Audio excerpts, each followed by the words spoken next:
తెలంగాణలో మున్సిపల్ ఎన్నికలనగా కొన్ని గంటల్లో మోగనుంది. 2996 వార్డు ఆఫీసులకు గాను ఈ ఎలక్షన్లు నిర్వహించబడతాయి.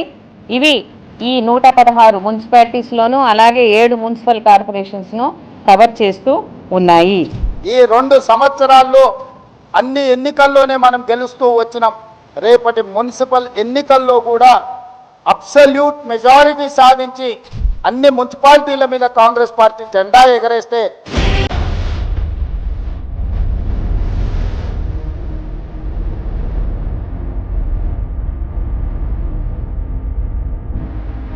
నేను ఒకే ఒక్క మాట చెప్పదలుచుకుని, మనం కష్టపడుతున్న కష్టాన్ని ప్రజలు చూస్తున్నారు. కష్టం ఎప్పుడు వృధా కాదు, కష్టపడ్డోడు ఎప్పుడు నష్టపోడు. ప్రజలు మంచు మనసుతోని మనల్ని ఆశీర్వదిస్తారు.